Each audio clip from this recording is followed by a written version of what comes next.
میرے والدین نے میری پرورش بڑے احسن طریقے سے کی تھی۔ میرا باپ ایک سیل مین تھا۔ وہ مارکیٹ سے سامان لاتا اور پھر گھر میں بیٹھ کر ان کی پیکنگ کرتا اور پھر شہر کی مختلف دکانوں پر جا کر اسے فروخت کر دیتا، اور اس سے حاصل ہونے والی آمدنی سے وہ اس گھر کی دال روٹی کا نظام چلاتا تھا۔ میں نے جب ہوش سنبھالا تھا میں نے اپنے باپ کو یہی کام کرتے ہوئے پایا۔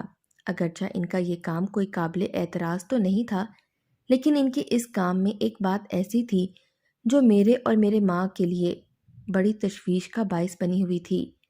دراصل میرا باپ اپنا مال ہفتے کے 3 دن اپنے ہی شہر میں فروخت کرتا تھا اور باقی کے 3 دن کسی دوسرے شہر میں جا کر بیچتا تھا۔ اس لیے انہیں ہفتے کے 3 دن گھر سے باہر رہنا پڑتا تھا۔ البتہ وہ چھٹی کا دن ہمارے ساتھ ہی گزارتے تھے۔ کئی دفعہ میں نے اور میری ماں نے انہیں سمجھانے کی کوشش کی کہ وہ اپنے شہر میں ہی کام کیا کریں، مگر وہ ہماری کسی بات پر کوئی توجہ نہیں دیتے تھے۔ ایک دن جب ابا اپنا مال لے کر دوسرے شہر جانے کے لیے گھر سے نکلنے لگے تو میں نے ابا جان سے کہا، ابا جان، جب آپ کا مال اس شہر میں اچھے داموں فروخت ہو جاتا ہے تو پھر اسے بیچنے کے لیے آپ دوسرے شہر کیوں جاتے ہیں، جس کی وجہ سے آپ کو 3 دن ہم سے دور بھی رہنا پڑتا ہے؟ دیکھو بیٹا، میں آپ لوگوں سے دور اپنی خوشی یا مرضی سے نہیں رہتا، اور نہ ہی میرے ساتھ روزی روٹی کا مسئلہ ہے، بلکہ میری ایک بہت بڑی مجبوری مجھ سے یہ سب کچھ کروا رہی ہے۔ کیسی مجبوری؟ میں نے ابا جان سے پوچھا۔ چھوڑو بیٹا، تم ابھی نہیں سمجھو گے، وقت آنے پر تمہیں سب کچھ خود بخود پتہ چل جائے گا۔ ابا جان نے یہ کہہ کر اپنا مال اٹھایا اور گھر سے باہر نکل گئے، اور میں وہیں کھڑا سوچتا رہ گیا کہ ان کی ایسی کون سی مجبوری ہے جو ان سے یہ سب کچھ کروا رہی ہے۔ بہرحال وقت یوں ہی گزرتا رہا اور ابا جان حسب معمول ہفتے کے 3 دن اپنے شہر سے باہر ہی گزارتے رہے، یہاں تک کہ میں نے اپنی تعلیم مکمل کر لی۔ تعلیم مکمل کر کے میں نے ایک کمپنی میں ملازمت کر لی، اور وقت کے ساتھ ساتھ میں ترقی کرتا ہوا اس کمپنی کا بہت بڑا افسر بن گیا۔ میری تنخواہ بھی اچھی خاصی معقول تھی۔ میں نے ایک بہت بڑا مکان خریدا اور اپنے والدین کو لے کر اس مکان میں شفٹ ہو گیا۔ ملازمت کے تقریباً 5 سال بعد میرے والدین نے ایک یاسمین نامی لڑکی سے میری شادی کر دی۔ یاسمین ایک اچھی لڑکی تھی۔ وہ نہ صرف میرا بلکہ میرے ماں باپ کا بھی بہت خیال رکھتی تھی۔ ایک روز جب میں، امی، ابا اور یاسمین دوپہر کو کھانے کی میز پر بیٹھے ہوئے تھے تو میں نے اپنے ابا جان سے مخاطب ہوتے ہوئے کہا، ابا جان، اب آپ یہ کام وام سب چھوڑ دیں اور آرام سے گھر بیٹھیں۔ آپ کو اب کام کی ضرورت ہے۔ نہیں بیٹا، میں ایسا نہیں کر سکتا، مجھے کام کرنا ہوگا۔ میرے باپ نے جواب دیا، چلے اچھا، آپ شہر سے باہر نہ جایا کریں۔ میں نے ابا جان کے جواب پر فوراً کہا، لیکن انہوں نے میری بات کو رد کرتے ہوئے کہا، دیکھو بیٹا، میں نے پہلے بھی تمہیں بتایا تھا کہ مجھ سے یہ کام میری ایک بہت بڑی مجبوری کروا رہی ہے۔ کیا مجبوری ہے؟ مجھے بتائیں تو صحیح، میں نے بات کاٹتے ہوئے کہا۔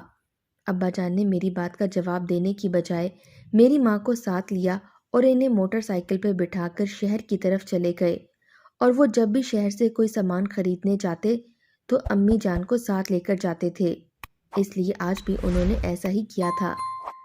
قدرت بھی انسان کے ساتھ کیا کیا کھیل کھیلتی ہے، کوئی شخص نہیں جانتا کہ اس کی زندگی میں آنے والا اگلا لمحہ اس کے لیے خوشیاں لائے گا یا غم۔ اس دن میرے ساتھ بھی کچھ ایسا ہی ہوا تھا۔ میرے باپ کو گھر سے گئے ابھی 1 گھنٹہ ہی گزرا ہوگا کہ میرے کسی جاننے والے نے مجھے فون کیا اور بتایا کہ میرے ماں باپ کے ساتھ ایک حادثہ پیش آ گیا ہے اور وہ دونوں اس حادثے میں جاں بحق ہو گئے ہیں۔ یہ خبر سن کر میرے پیروں تلے سے زمین نکل گئی۔ میں جلدی جائے حادثے پر پہنچا اور اپنے والدین کو ایمبولینس میں ڈالا اور گھر لے آیا۔ میں نے ان کے کفن دفن کا انتظام کر کے انہیں اپنے ہی شہر کے ایک مقامی قبرستان میں دفن کر دیا۔ امی اور ابا کے مرنے کے بعد میں اور یاسمین بہت اداس رہنے لگے تھے۔ پھر ہم نے اسے قدرت کا ایک حادثہ سمجھتے ہوئے اپنے آپ پر قابو پانا شروع کر دیا۔ اس حادثے میں مجھ سے زیادہ میری بیوی کے ذہن کو متاثر کیا تھا، اور وہ زیادہ تر بیمار رہنے لگی تھی۔ اس دوران میں نے محسوس کیا کہ یاسمین ابھی اس قابل نہیں کہ گھر کے کام کاج کر سکے، اس لیے میں نے گھر کے کام کاج کے لیے ایک ملازمہ رکھنے کا فیصلہ کر لیا۔ میرے گھر سے 2 گلیاں چھوڑ کر ایک گھر میں ایک ملازمہ کام کرتی تھی۔ اسے اپنے گھر کے کام کے لیے کہا تو اس نے معذرت کرتے ہوئے کہا، صاحب جی، میں آپ کے گھر کام کرنے کے لیے نہیں آ سکتی، البتہ میرے پاس ایک عورت ہے جو کسی دوسری شہر سے قسمت کے دھکے کھائے ہوئے میرے پاس آئی ہے۔ وہ بہت ہی غریب اور بے یار و مددگار عورت ہے۔ اگر آپ اسے اپنے گھر میں رہائش دے دیں تو وہ آپ کے گھر کے سارے کام کر دیا کرے گی۔ ٹھیک ہے، تم اس عورت کو میرے گھر بھیج دینا، میں اسے رہنے کے لیے ایک کمرہ بھی دے دوں گا۔ ٹھیک ہے صاحب جی، اس عورت نے یہ کہا اور اپنے گھر کے اندر چلی گئی۔ اگلے دن وہ ملازمہ ایک عورت کو لے کر میرے گھر پہنچ گئی۔ یاسمین نے اسے گھر کا سارا کام سمجھا دیا اور اسے رہنے کے لیے ایک کمرہ بھی دے دیا۔ وہ عورت ہماری توقع سے زیادہ شریف، سگڑ اور سمجھدار ثابت ہوئی۔ اس نے آتے ہی گھر کا سارا کام بڑے اچھے طریقے سے سنبھال لیا تھا۔ میں اور یاسمین اس عورت کی محنت اور سمجھداری سے بہت متاثر ہوئے تھے۔ اب ہم کسی بھی فہم، خوف اور پریشانی کے بغیر اپنا سارا گھر اس عورت کی ذمہ داری پر چھوڑ کر کہیں بھی چلے جاتے تھے، اور اس عورت کے ہوتے ہوئے ہمارے گھر کی کوئی بھی چیز کبھی بھی ادھر ادھر نہیں ہوئی تھی۔ ایک دن میرے ساتھ ایک ایسا واقعہ رونما ہوا جس نے میرے سارے وجود کو جھنجھوڑ کر رکھ دیا۔ اس دن مجھے دفتر سے گھر آتے ہوئے دیر ہو گئی تھی۔ آ کر جب میں نے اپنے کمرے میں جھانکا تو میں نے دیکھا کہ یاسمین گہری نیند سو رہی تھی۔ میں نے اسے اٹھانا مناسب نہ سمجھا اور میں نوکرانی کو بلانے کے لیے اس کے کمرے کی طرف چلا گیا۔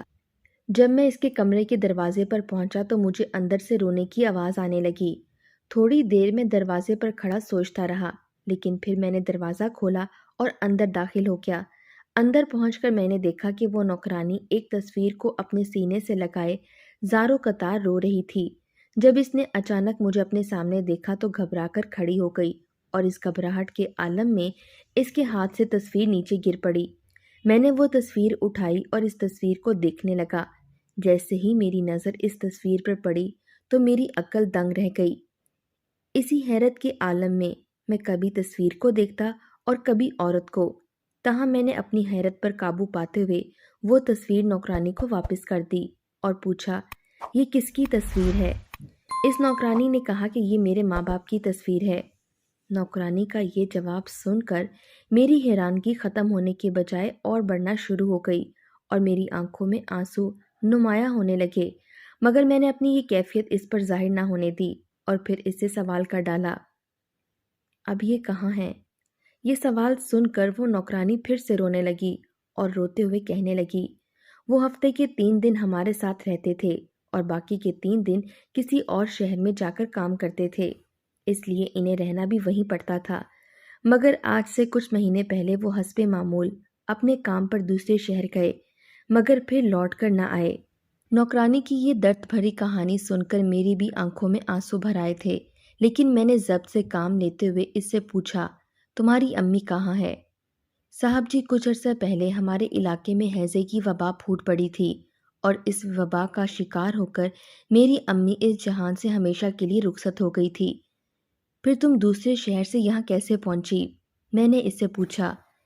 میری ماں کے مرنے کے بعد میں گھر میں اکیلی رہ گئی تھی، چونکہ وہ گھر کرائے کا تھا جس کا کرایہ میرے ابا محنت مزدوری کر کے ادا کرتے تھے، اس لیے ماں کے مرنے اور باپ کے گم ہونے کے بعد میں یہ کرایہ ادا نہ کر سکتی تھی، تو گھر کے مالک نے مجھے دھکے دے کر گھر سے نکال دیا تھا۔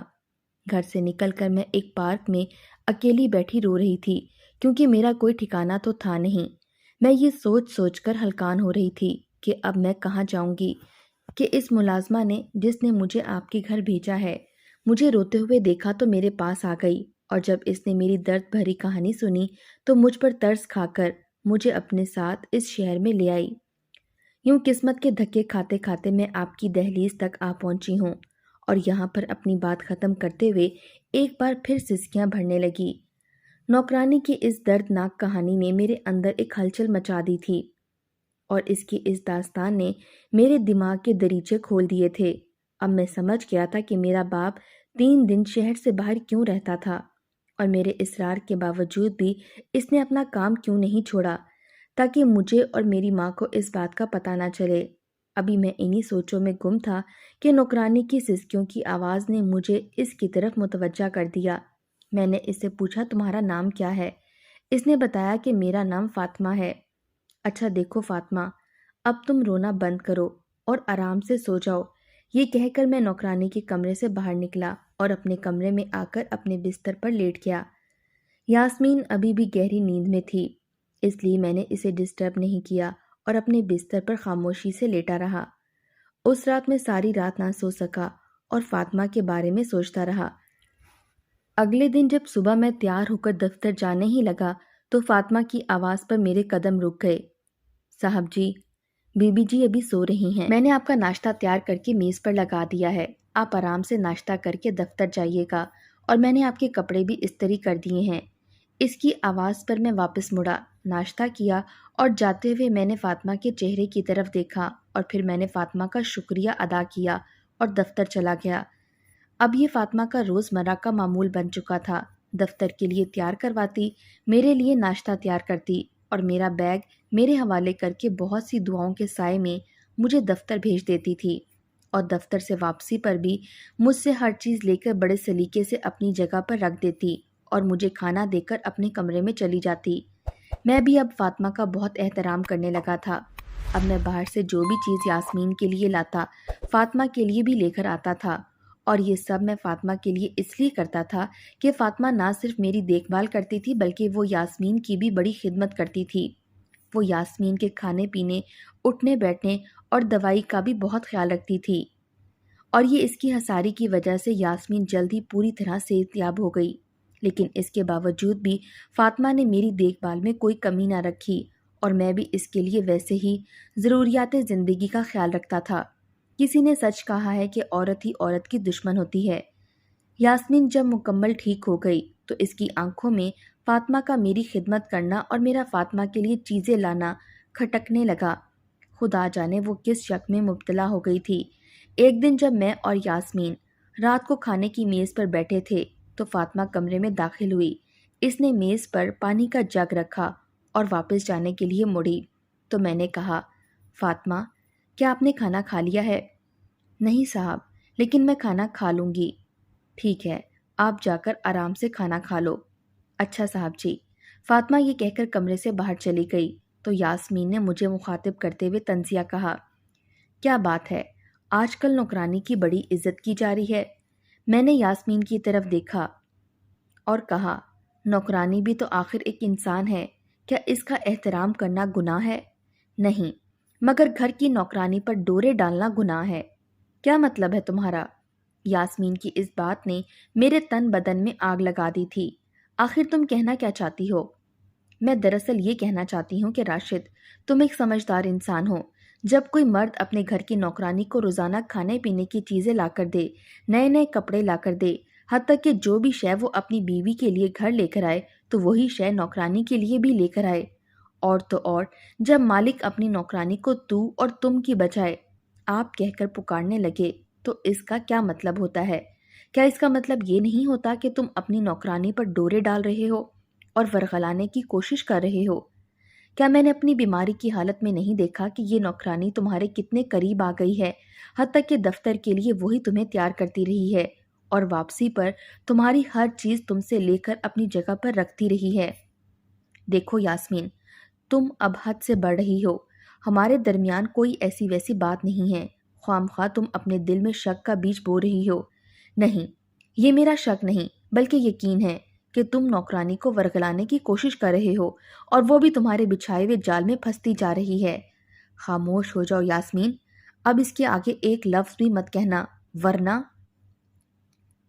اور پھر میں اپنی بات ادھوری چھوڑ کر اٹھا اور اپنے کمرے میں جا کر سو گیا۔ اگلے دن میں اٹھا اور تیاری کر کے بغیر ناشتہ کیے دفتر جلدی چلا گیا۔ دفتر میں سارا دن یاسمین کے الفاظ میرے دماغ میں گونجتے رہے اور مجھے طیش دلاتے رہے۔ آخر کار میں نے فیصلہ کر ہی لیا کہ آج میں فاطمہ کا سارا معاملہ یاسمین اور فاطمہ کے سامنے کھول دوں گا، تاکہ یاسمین کی یہ شک کی چنگاری کہیں ہمارے آشیانے کو جلا کر راکھ نہ کر دے۔ دفتر سے چھٹی کے بعد جب میں گھر پہنچا تو میں نے فاطمہ کو آواز دی، مگر فاطمہ نہ آئی۔ شاید وہ کسی کام سے باہر گئی ہوگی، یہ سوچ کر میں اپنے کمرے کی طرف چل پڑا۔ جب میں کمرے میں داخل ہوا تو کمرے میں یاسمین ایک کرسی پر بیٹھی میگزین پڑھ رہی تھی۔ نہ جانے میگزین میں کوئی کہانی پڑھ رہی تھی یا اس کا چہرہ تپتے ہوئے انگارے کی طرح سرخ ہو رہا تھا۔ میں نے بیگ میز پر رکھا اور یاسمین سے مخاطب ہو کر کہا، فاطمہ کہاں ہے؟ یاسمین نے میری طرف گھور کر دیکھا اور کہا کہ چلی گئی ہے۔ کہاں گئی ہے اور کب تک واپس آئے گی؟ وہ ہمیشہ کے لیے چلی گئی ہے۔ مگر کیوں؟ میں نے سخت لہجے میں پوچھا۔ میں نے خود اسے یہاں سے ہمیشہ کے لیے نکال دیا ہے۔ یہ تم نے کیا کر دیا اسے گھر سے نکالتے ہوئے؟ کیا تمہیں خیال نہیں آیا کہ اس غریب لاچار شریف عورت پر کیا گزرے گی؟ وہ بیچاری اس اجنبی شہر میں کہاں کہاں دھکے کھاتی پھرے گی۔ یہ کہتے ہوئے میں اپنا سر پکڑ کر میز پر بیٹھ گیا۔ دیکھو راشد، میرے سامنے اتنا معصوم بننے کی کوشش نہ کرو، اور جس عورت کے لیے تم غریب، مسکین اور لاچار جیسے الفاظ استعمال کر کے میرے دل کو تڑپانے کی کوشش کر رہے ہو، اس کے لیے یہ الفاظ مناسب نہیں ہیں، بلکہ ایسی بے حیا اور بد کردار عورتوں کے لیے رکھیل جیسے الفاظ مناسب ہوتے ہیں۔ تم نے اس کے ساتھ ناجائز تعلقات قائم کر رکھے تھے، اس لیے تم اسے بیچاری اور لاچار کہنے کی بجائے اپنی رکھیل کہو۔ جیسے ہی میرے کانوں میں یاسمین کے یہ الفاظ ٹکرائے، میں آپے سے باہر ہو گیا اور ایک زوردار تھپڑ میں نے یاسمین کے منہ پر دے مارا۔ تھپڑ اتنے زوردار تھا کہ یاسمین ساتھ رکھی کرسی پر گر پڑی۔ اس نے اٹھنے کی کوشش کی، لیکن میں نے یاسمین کو کندھوں سے دباتے ہوئے کہا، بیٹھی رہو اسی جگہ پر اور میری بات غور سے سنو، گھٹیا عورت۔ جس عورت کو تم میری رکھیل کہہ رہی ہو، در حقیقت وہ میری سوتیلی بہن ہے۔ میرے باپ نے میری ماں سے شادی کرنے سے پہلے کسی اور شہر میں شادی کر رکھی تھی، اور میرے باپ کی اس بیوی سے فاطمہ پیدا ہوئی تھی۔ اس لحاظ سے وہ میری بڑی بہن لگتی ہے، مگر حالات نے اس بیچاری پر ایسے ایسے ظلم ڈھائے ہیں کہ وہ اپنے ہی بھائی کے گھر میں نوکرانی بن کر اپنی زندگی گزار رہی ہے۔ جن دنوں تم بیمار تھی، ان دنوں میں نے اس کے پاس اپنے باپ کی تصویر دیکھی تھی، اور وہ میرے باپ کو اپنا باپ بتا رہی تھی۔ جب مجھے پتہ چلا کہ فاطمہ در حقیقت میری بڑی بہن ہے، تو میں نے اسے اپنی حقیقت بتانے کی بجائے اس سے اپنا رویہ بدل لیا، جسے تم جیسی بے حیا اور بے شرم عورت نے نہ جانے کس کس خطاب سے نوازا ہے۔ اب تم خود ہی فیصلہ کرو کہ اس میں میرا یا فاطمہ کا کیا قصور ہے۔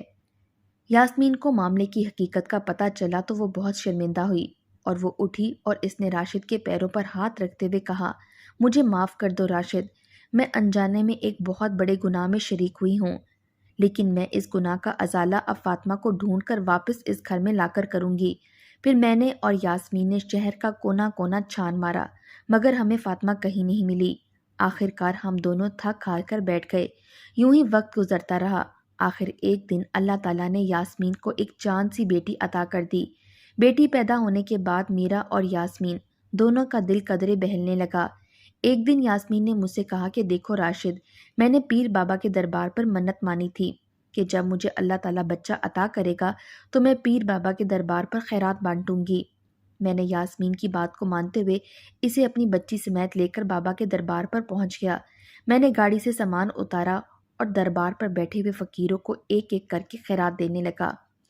جب میں سب کو خیرات دے چکا تو میں نے دیکھا کہ ایک عورت ان فقیروں سے تھوڑے فاصلے پر اپنے سر پر کپڑا ڈالے منہ نیچے کر کے بیٹھی ہوئی تھی۔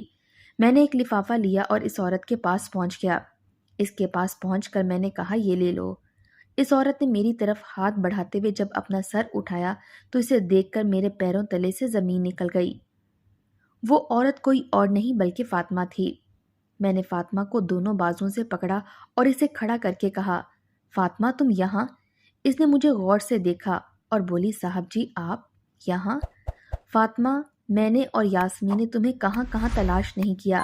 پھر میں نے فاطمہ سے پوچھا کہ تم یہاں کیسے پہنچی؟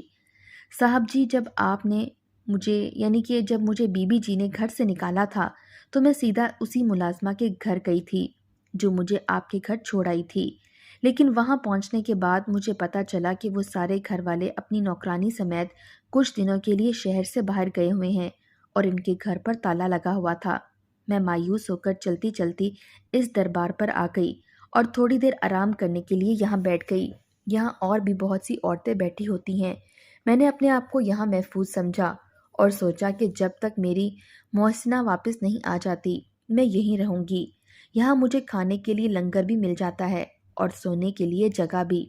جب فاطمہ نے اپنی بات مکمل کی تو میں نے فاطمہ سے کہا، فاطمہ جانتی ہو میں کون ہوں اور تم میری کیا لگتی ہو؟ جی صاحب جی، آپ میرے مالک ہیں اور میں آپ کی نوکرانی۔ نہیں فاطمہ۔ پھر میں نے اپنی جیب سے ایک تصویر نکالی اور فاطمہ کو دکھاتے ہوئے کہا، اسے جانتی ہو؟ فاطمہ نے تصویر دیکھی اور مجھ سے لے کر تصویر کو چومنے لگی۔ صاحب جی، یہ میرے ابا کی تصویر ہے، یہ آپ کے پاس کیسے آئی؟ میں نے کہا کہ میں بھی اسی آدمی کا بیٹا ہوں اور تمہارا بھائی۔ جب فاطمہ نے یہ بات سنی تو وہ حیرت سے مجھے دیکھنے لگی۔ ہاں فاطمہ، میں تمہارا چھوٹا بھائی ہوں، تمہارا بیٹا ہوں اور تم میری بڑی بہن ہو، میری ماں ہو۔